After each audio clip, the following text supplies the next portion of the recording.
नमस्कार। देश और दुनिया की तमाम फटाफट खबरों में आपका स्वागत है। खबरों के लिए आपसे निवेदन कि यदि आपने हमारे चैनल को सब्सक्राइब नहीं किया तो कृपया करके आपके अपने चैनल को सब्सक्राइब कर लें।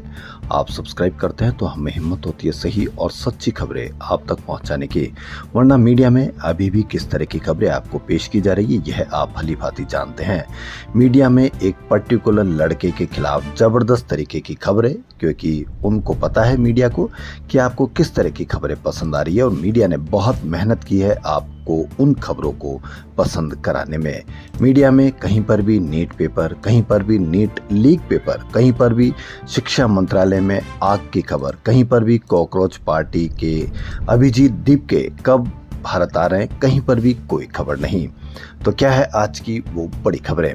कांग्रेस नेता राहुल गांधी ने सीबीएसई की टेंडर प्रक्रिया में भ्रष्टाचार के आरोप लगाए। उन्होंने दावा किया कि छात्रों की आंसर शीट को ऑटोमेटिक रोबोटिक स्कैनर के बजाय मोबाइल फोन से स्कैन किया गया।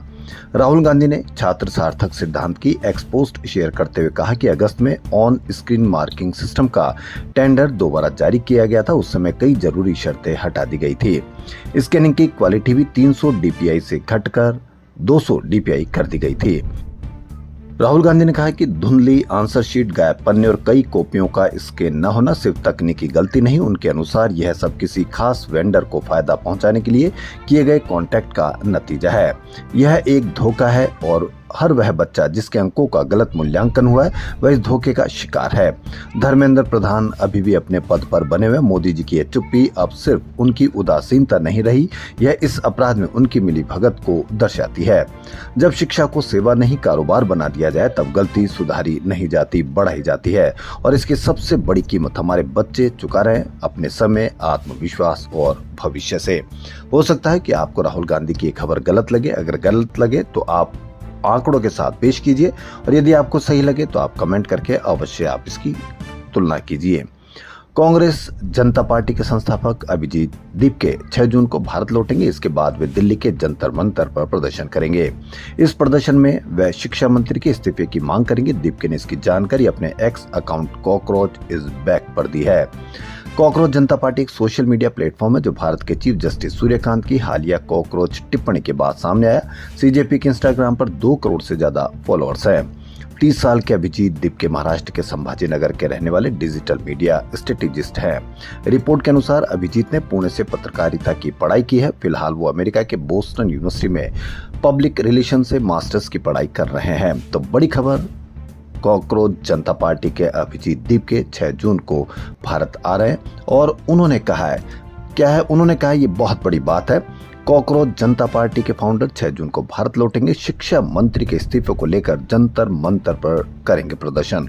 इंस्टा फॉलोअर 2 करोड़ के पार। जी हां, जंतर मंतर पर करने जा रहे हैं कॉकरोच जनता पार्टी का प्रदर्शन। धर्मेंद्र प्रधान शिक्षा मंत्री का मांगेंगे इस्तीफा। अमेरिका ने कहा कि हमने इराक के गोरुक और किशम आइलैंड पर रडार और ड्रोन कंट्रोल साइट्स को निशाना बनाया। अमेरिकी सेंट्रल कमांड ने बताया कि यह कार्रवाई ईरान की आक्रामक गतिविधियों के जवाब में की गई है।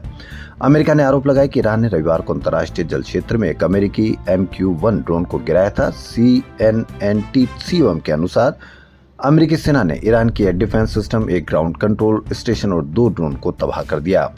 दूसरी तरफ ईरान के इस्लामिक रिवोल्यूशनरी गार्ड कॉर्प्स यानी IRGC ने दावा किया है कि हमने उस एयरबेस को निशाना बनाया जिसका इस्तेमाल सिरिक आइलैंड के पास अमेरिकी ऑपरेशन में हुआ था। वहीं ईरान इंटरनेशनल की रिपोर्ट में दावा किया गया है कि ईरान राष्ट्रपति मसूद पज़ेश्कियान ने इस्तीफा दे दिया। रिपोर्ट्स के अनुसार पज़ेश्कियान ने आरोप लगाया कि देश की सत्ता पर अब पूरी तरह से IRGC के कमांडरों का कंट्रोल है। देश के अधिकांश हिस्सों में बारिश से तापमान में गिरावट दर्ज की गई। सोमवार को यानी आज मध्य प्रदेश, उत्तर प्रदेश, बिहार, उत्तराखंड और राजस्थान के कई इलाकों में बारिश हुई है। वहीं झारखंड, छत्तीसगढ़, हरियाणा, पंजाब समेत 27 राज्यों में हल्की से तेज बारिश का अलर्ट है। मौसम विभाग के अनुसार देश भर में फिलहाल हीटवेव की स्थिति खत्म हो गई। राजस्थान में सोमवार को यानी आज कोटा समेत 6 जिलों में बारिश हुई। वहीं अजमेर, नागौर और चित्तौड़गढ़ में ओले भी गिरे।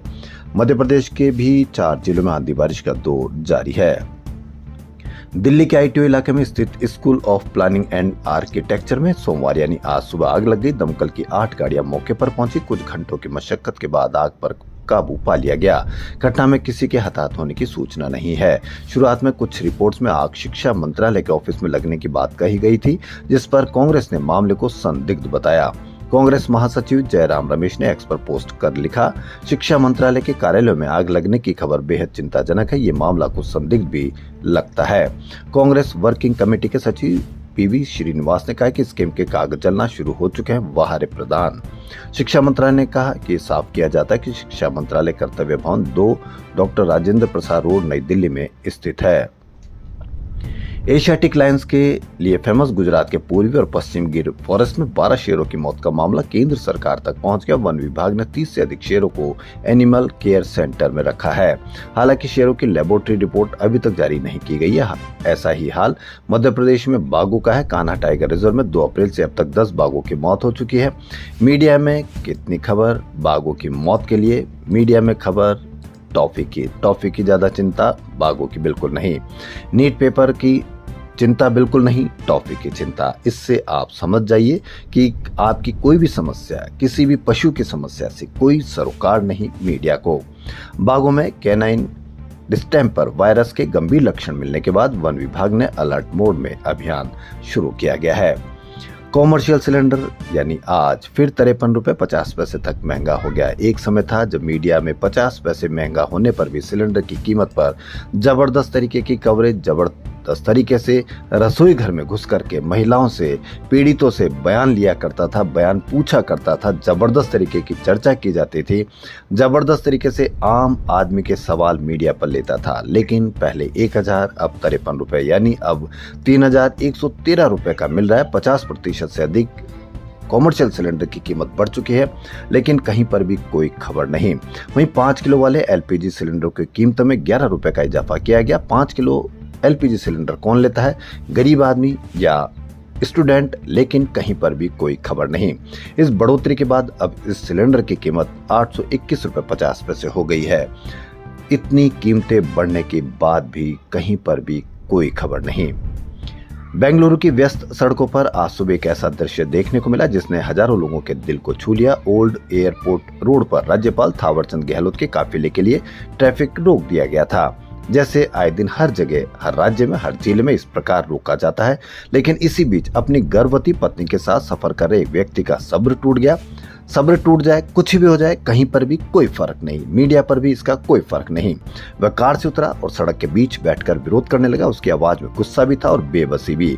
बेबस इससे भी ज्यादा होने की आपकी हिम्मत है, क्योंकि आप बिल्कुल भी सवाल उठाना आपने बंद कर दिया है। वह बार बार यही कह रहा था उसकी पत्नी गर्भवती है और उसे जरूरी काम से जाना है।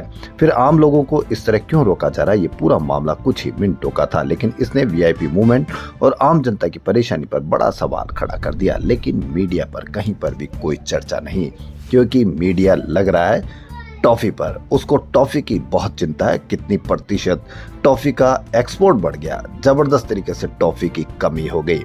तो देश और दुनिया की तमाम फटाफट खबरों में फिलहाल इतना ही। यदि आपको हमारा चैनल पसंद है, एक बार पुनः आपसे निवेदन, आपके अपने चैनल को सब्सक्राइब कर लें। धन्यवाद।